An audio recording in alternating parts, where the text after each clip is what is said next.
وہ جوان جو ہی پروان چڑھا ان فوان شباب آیا تو اس کی پیشانی سجدے کے تقدس سے مالا مال ہو گئی، اس کی آنکھوں میں حیا اور شرم کے پہرے آ گئے، اس کے خیالوں میں پاکیزگی آ گئی، اس کی زندگی کے شب و روز نیکی کے ماحول میں بسر ہونے لگے، اس کی راتیں ذکر الہی میں، تلاوت کلام مجید میں اور دن یاد الہی میں روزے سے گزرنے لگے۔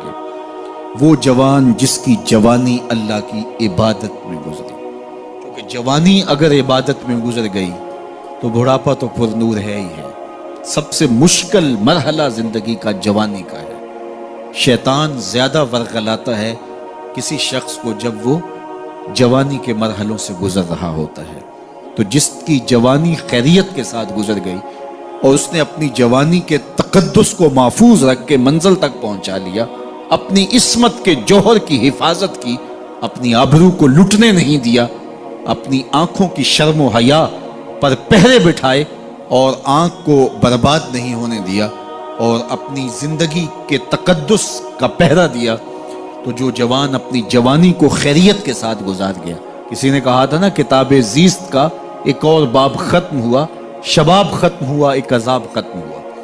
تو جوانی جس کی منزل تک پہنچ گئی خیریت کے ساتھ، عافیت کے سائے میں، مشکل تو بڑا ہے جوانی کو منزل تک لے جانا، خیریت کے ساتھ داغدار نہ ہونے دینا، جوانی کے تقدس کو رسوا نہ ہونے دینا، عصمت کے جوہر پہ کالک نہ لگنے دینا، خواہشات کو غالب نہ آنے دینا۔ آسان کام تو نہیں ہے، مشکل کام ہے، لیکن اگر کوئی مشکل کاٹ گیا، جوانی کے تھوڑے سے ایام میں گزار گیا، اللہ اکبر۔ حضرت شیخ ختلی کہتے ہیں، داتا گنج بخش علی حجویری علیہ رحمہ کے مرشد ہیں، الدنیا یوم ولنا فیہا صوم۔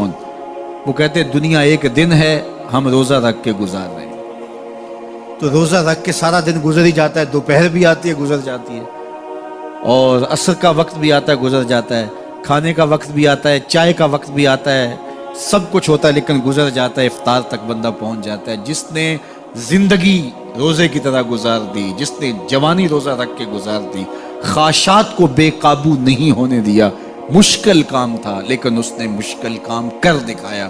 اجر کتنا بڑا ہے، سنیے اللہ کے محبوب کی زبان سے سنیے۔ حضور نے ارشاد فرمایا جو سید ابو ہریرہ کے ذریعے سے ہمارے تک پہنچا، فرمایا قیامت کے دن جب سورج کا رخ سیدھا ہوگا، زمین تانبے کی ہوگی، لوگ پسینے میں شرابور ہوں گے، کوئی ٹخنوں تک پسینے میں، کوئی گھٹنوں تک، کوئی کمر تک، کسی کو پسینے کی لگام دی جائے گی، اور وہ پسینہ ایسے نہیں ہوگا جس طرح یہ پسینہ ہے، اتنا گرم ہوگا۔ ابن رجب حنبلی کہتے ہیں اس پسینے کا ایک قطرہ اگر احد پہاڑ پہ ڈال دیا جائے تو وہ پگھل جائے، اتنا گرم ہوگا، بدبودار اتنا ہوگا، ایک قطرہ دنیا پہ ڈال دیا جائے، انسان کیا جانوروں کے دماغ بھی پھٹ جائے، اس پسینے میں لوگ شرابور ہوں گے۔ لیکن جس نے اپنی جوانی کو عافیت سے گزارا ہوگا، کل قیامت کے دن جب کوئی سایہ نہیں ہوگا، اللہ اس جوان پر اپنے عرش کا ٹھنڈا سایہ عطا فرمائے۔ وہ شخص جس کو کسی عورت نے دعوت گناہ دی اور وہ صاحب منصب تھی، صاحب جمال تھی، اور اس نے یہ کہہ کے یہ خواہش، یہ آرزو مسترد کر دی، انی خاف اللہ۔ اسی طرح کوئی عورت ہے تو اس نے اپنے تقدس کی حفاظت کی، اپنی آبرو پہ پہرا دیا اور کسی پیشکش کو ٹھکرا دیا، تو فرمایا قیامت کے دن جب کوئی سایہ نہیں ہوگا، اللہ اسے بھی اپنے عرش کا ٹھنڈا سایہ دے گا۔ کیسا سخت دن ہوگا، اور وہ کس اعزاز میں ہوگا، کس تکریم میں ہوگا۔ یہ تو 4 دن 10-20 سال ہیں، اور وہ 50,000 سال کا ایک دن۔ پھر اس کو اللہ کا شکر ادا کرنا ہوگا کہ اللہ تو نے کتنا کرم کیا میرے اوپر کہ میری جوانی خیریت اور عافیت سے گزری، اور آج اس کا تو کتنا بہتر صلہ مجھ کو دے۔ تمام انبیاء کی طرف سے جو ماضی میں گزرے ہیں، ایک ضرب المثل کے طور پہ بات موجود ہے، اور یہ بات میرے اور آپ کے آقا و مولا نے ہمیں پہنچائی، اور وہ یہ کہ اذا لم تستحی فاصنع ما شئت، جب تیرے میں حیا باقی نہ رہے تو جو چاہے کر۔ چونکہ حیا مانے ہوگا نا یہ بڑا ہے، حیا مانے ہوگا کہ یہ ماں ہے اور یہ بات میں نے نہیں کہنی، حیا روکے گا کہ یہ باپ ہے، اس کے سامنے یہ کام نہیں کرنا، حیا روکے گا کہ یہ میرے رسول صلی اللہ علیہ وسلم کی طرف سے ممانعت ہے اور میں حضور علیہ السلام کا سامنا کل قیامت کے دن کرنا ہے، حیا روکے گا کہ یہ میرے رب کا فرمان ہے اور کیا میرا اللہ مجھے دیکھ نہیں رہا؟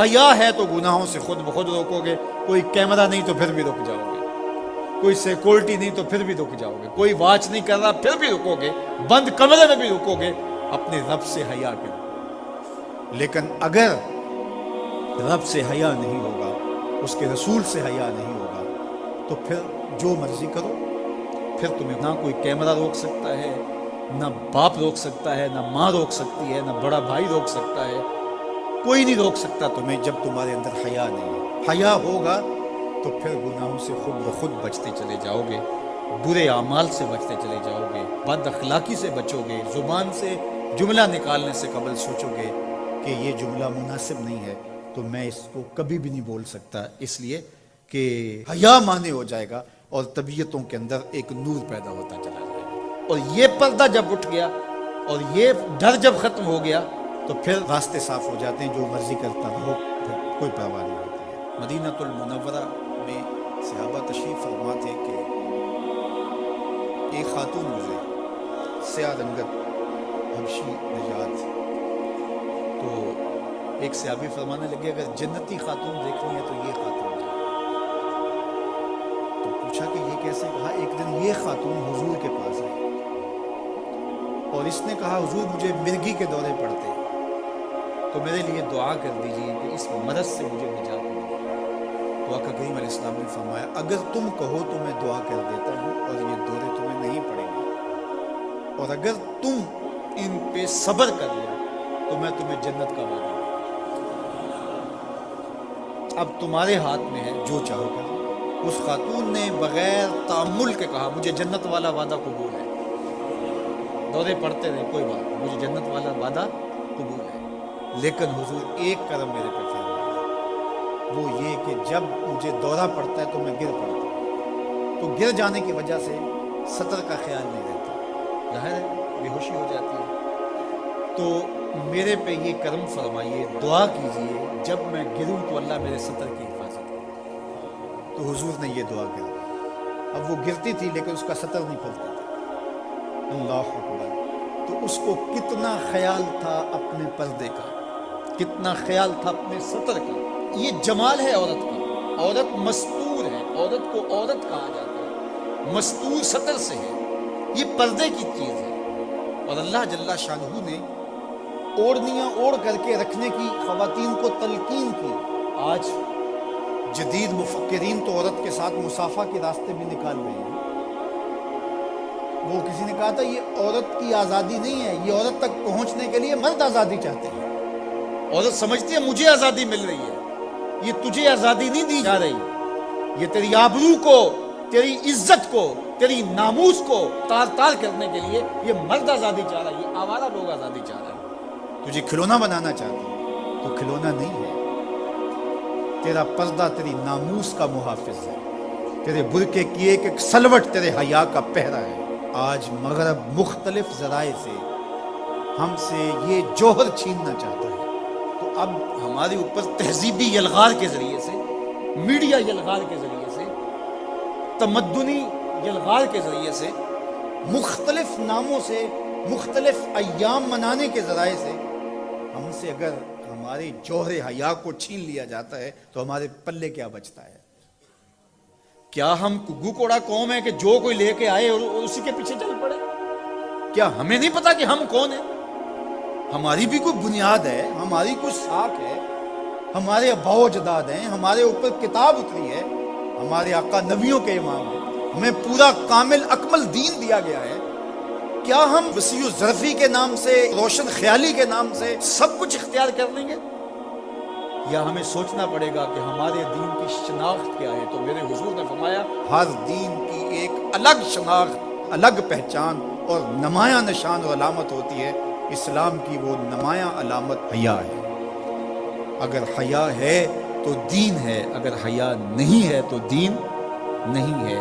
تو اللہ ہمیں حیا کے نور سے مالا مال کرے، ہماری نسل نو کی بالخصوص حفاظت کرے، ہماری بیٹیوں، بہنوں اور مستورات اسلام بناتے دین کی اللہ خاص طور پہ حفاظت فرمائے۔